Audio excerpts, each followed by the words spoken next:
Aqui é o professor Jadson Moura, da disciplina de Microbiologia Agrícola, e esta é a última parte da aula de Características Gerais de Micro-organismos do curso de Agronomia da Faculdade Evangélica de Goianésia. Então, para finalizar essa parte um pouco mais superficial e conteudista da disciplina, lembrando que as demais complementação de conteúdo e estudo dirigido e resolução de problemas serão aplicados em sala de aula. A gente vai falar agora sobre habitat microbiano.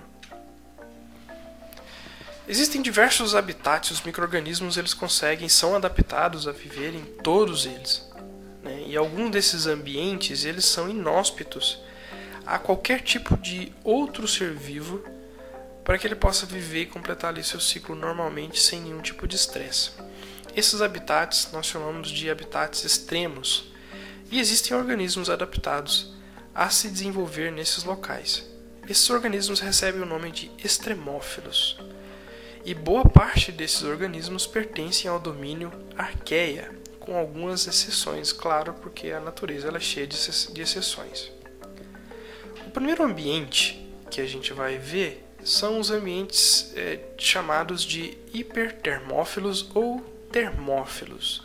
Existe uma diferença na nomenclatura desse tipo de ambiente, o que pode variar de acordo com a temperatura que a gente está trabalhando, né? Basicamente são indivíduos, são organismos que conseguem sobreviver em locais com temperaturas elevadíssimas, como por exemplo a Archaea pyrobolus formaris, que vive dentro de fendas de água quente, onde a temperatura varia do mínimo ideal para essa Archaea, que é 90 graus, ao máximo, que é 113. Ela possui um conjunto de enzimas totalmente adaptadas a temperaturas elevadas, que inclusive a biotecnologia faz uso, né, para a gente conseguir manter estruturas de DNA sem que haja dano nem quebra, em análises ou situações em que a temperatura precise ser elevada. Então, foi extraída essa enzima que consegue manter a estrutura do DNA nessas situações. Então, se a gente diminuir a temperatura a menos de 90 graus para esses organismos, provavelmente elas vão vir à morte, porque estão adaptadas a temperaturas elevadas. O mesmo caso acontece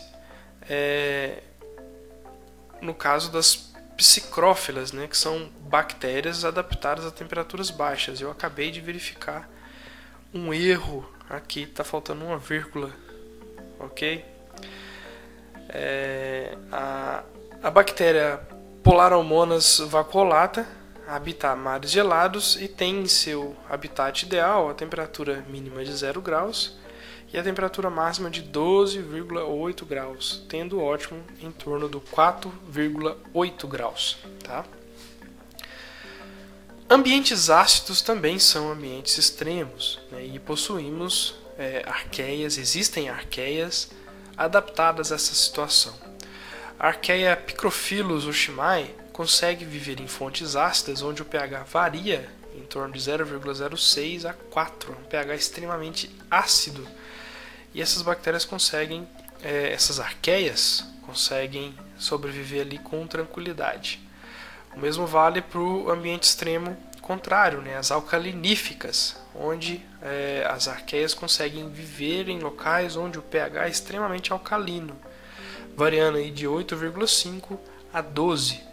Um representante desse grupo é a Natronobacterium gregoria, uma arqueia que vive em lagos carbonáticos. Existem também organismos adaptados a pressões atmosféricas elevadíssimas, né? Então foi isolado uma bactéria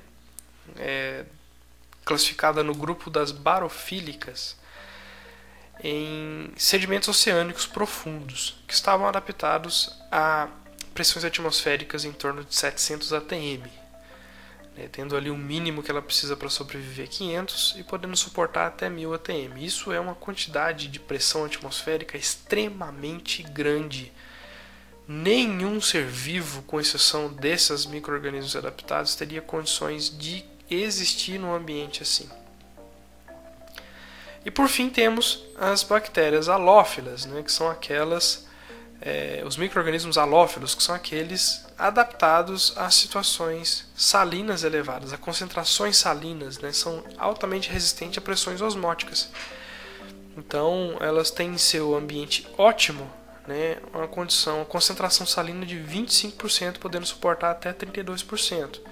Um representante é um arqueia chamado Halobacterium salinarum. É uma condição salina gigantesca, né, como é sabido. O sal é uma maneira de se preservar alimentos justamente pelo que ele faz com micro-organismos, né? Ele promove um desbalanceamento osmótico, desidratando e matando os organismos que se aproximam desse ambiente com alta concentração salina. Então é por isso que esse método é utilizado para a conservação de carnes, por exemplo, né? Carne seca, carne de sol, ela é salgada utilizando esse processo, né? Aumentando a concentração de sal, que vai matar os micro-organismos decompositores da carne que estariam ali presentes, fazendo assim com que essa carne permaneça conservada por muito mais tempo. Então temos aqui duas figuras, essa aqui é a Pyrobolus, a arqueia adaptada a condições de temperatura elevada, e essa a Psicófila, né, adaptada a condições de temperaturas baixas.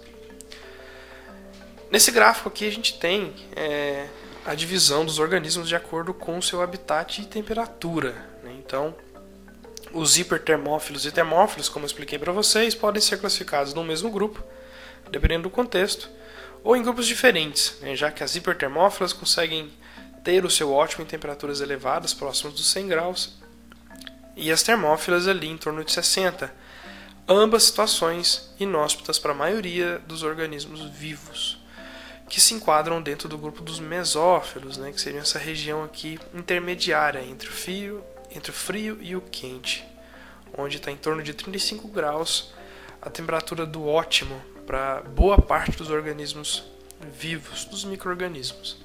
Abaixo disso temos os psicotróficos e os psicrófilos, né, que seriam aqueles que são adaptados a condições de temperaturas bem mais inferiores, bem mais frias, né? Então a temperatura de crescimento a gente pode dividi-las, né, em mínima, ótima e máxima, sendo ótima aquela onde o organismo apresenta a melhor taxa de crescimento, a máxima onde o crescimento começa a ser prejudicado ou até impedido, e a mínima também, né? A classificação primária dos organismos de acordo com as temperaturas são psicrófilos, são aqueles adaptados a temperaturas mais baixas, mesófilos, aqueles que têm o seu ótimo em torno da temperatura ambiente, e os termófilos ou hipertermófilos, aqueles que são adaptados a temperaturas mais elevadas, né, que têm o seu ótimo em temperaturas mais altas, que são inóspitas a outros tipos de organismos. Em relação ao pH, a maioria dos organismos tem o seu ótimo ali em torno da neutralidade, né, entre 6 e 8 de pH. Embora sempre exijam aqueles extremófilos que consigam viver a pH abaixo de 1, né, as acidófilas e aquelas alcalófilas com pH acima de 7. De modo geral, fungos, filamentosos e leveduras, eles têm um ótimo em torno de 5 e 6. Eles preferem ambientes um pouco mais ácidos quando comparado às bactérias, que preferem pHs mais neutros.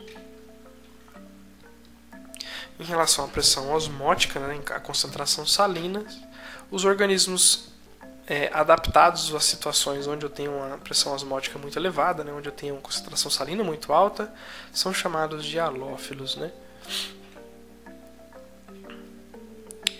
Então a gente encerra aqui essa parte das videoaulas sobre características gerais de micro-organismos. Mais uma vez, lembrando que em sala de aula iremos fazer a complementação de conteúdo e trabalhar as questões de reforço de conteúdo e resolução de problemas. Muito obrigado.